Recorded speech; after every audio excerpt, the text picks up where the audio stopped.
Next, another look at what House members are allowed to say on the House floor. Last week, a Democratic member had her remarks stricken from the record for what she said about the House Speaker. Today, questions are raised about some remarks by Republican Congressman Robert Dornan of California on President Clinton. This portion runs about 10 minutes.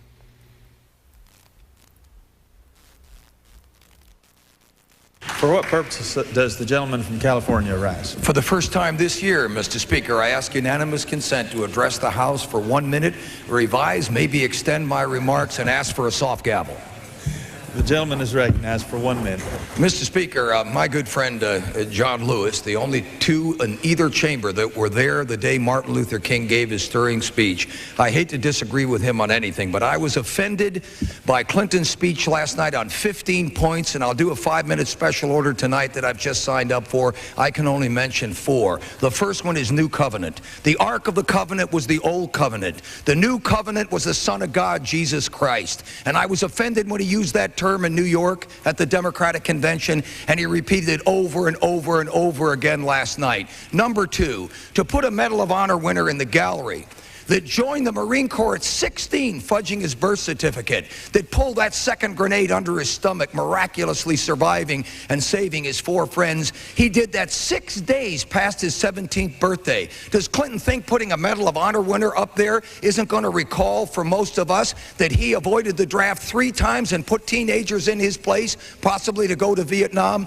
Number 3, the line on the Cold War. Even Andrea Mitchell of NBC took note that that's Ronald Reagan's prerogative, George Bush's, and all of us who wore the uniform or served in civilian capacities to crush the evil empire. Clinton gave aid and comfort to the enemy. And by the way, Mr. Speaker, the Second Amendment is not for killing little ducks and leaving Huey and Dewey and Louie without an aunt and uncle. It's for hunting politicians like Grozny, 1776, when they take your independence away. Thank you, Mr. Speaker. Are you back to the gentleman has now expired.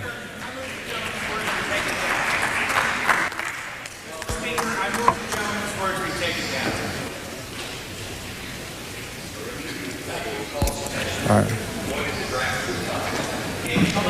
Do I need to say anything?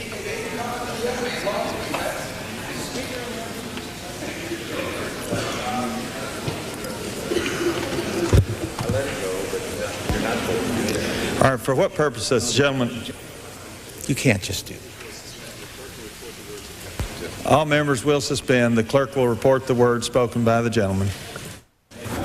Members were not on the floor, including myself, when the gentleman uttered his words. Is it possible to have those words read back so that we can all hear it? The gentleman is correct. The clerk will report the words. I want the speaker to say that. I didn't hear the speaker. The clerk will report the words. Thank you. Even Andrea Mitchell of NBC took note that it is Ronald Reagan's prerogative, George Bush's, and all of us who wore the uniform or served in a civilian capacity to crush the evil empire. Clinton gave aid and comfort to the enemy. In the opinion of the chair, that is not a proper reference to the president. In the opinion of the chair, that is not a proper reference to the president. Without objection, the words are stricken from the record. Without objection, the words are stricken from the record. Based on. Reserving the right to object. Without objection, the gentleman... Reserving the right to object. I think the gentleman from California owes the entire institution, the Congress, and the President an apology. Hell no. We have a commander-in-chief. We have to have a certain decorum here and a respect for the body, if not for the individual. We have to have a respect for the person who is our commander-in-chief. I would like to know that the gentleman from California not only understands that, but will apologize to his colleagues and to the President for his behavior.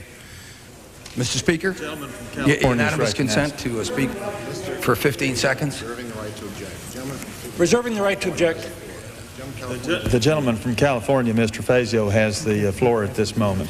I'd like to hear, I'd be happy to yield to my colleague from California, since I have the time, to hear his response. Would the gentleman yield? I'd be happy to yield to the gentleman from California.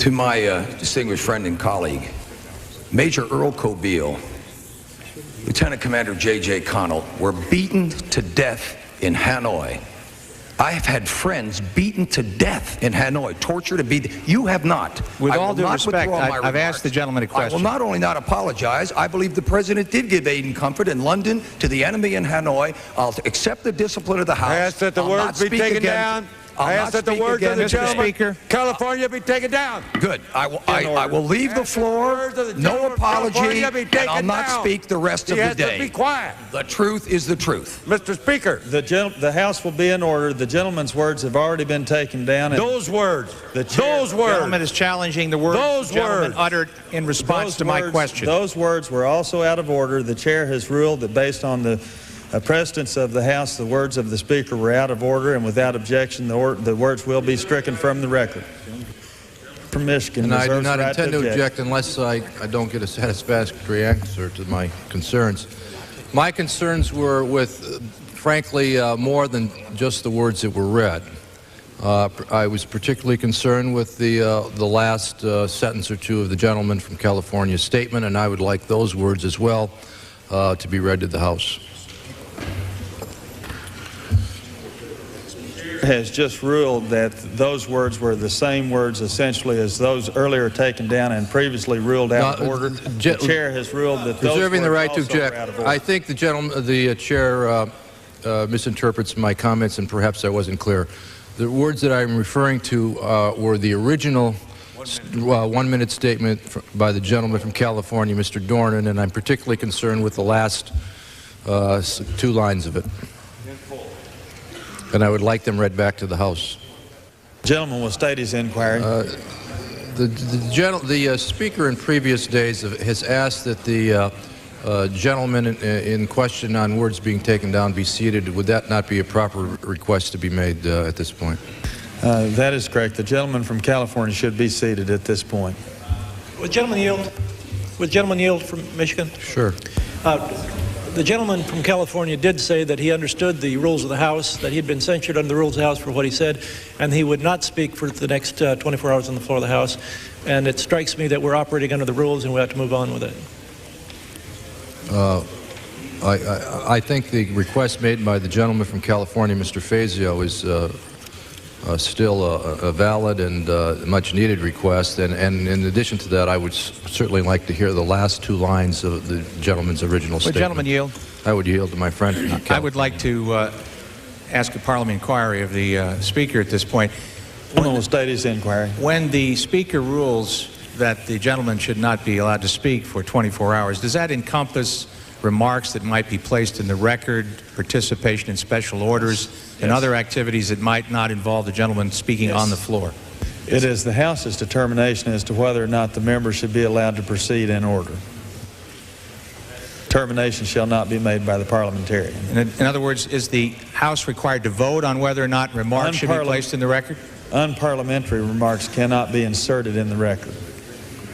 But remarks that are not ruled unparliamentary may be placed in the record if they're not uttered on the floor. Is that the ruling of the Speaker? Jay, the rule is he has to stand down for a day. Unparliamentary remarks should not be inserted in the record in any manner or form. They should not be inserted at any time, but there is a particular provision that we're dealing with here which removes the member from the ability to communicate with his colleagues here. Is that communication written as well as oral? The gentleman is correct. That's the understanding. So in other words, just to confirm the Speaker's ruling, we won't read or hear from Mr. Dornan for the next 24 hours. Is that correct? Unless the House permits him to proceed in order, the gentleman is correct. And for the House to permit that would require a majority vote? It would require either unanimous consent or a majority vote of the House. Appreciate the Speaker for clarifying the situation. Thank you. Thank you.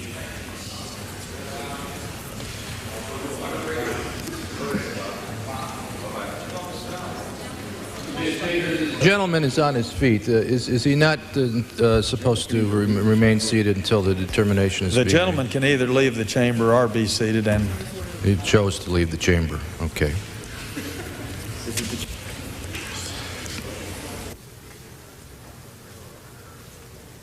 I want to hear these words. Is it the chair's understanding that original words in the original 1 minute are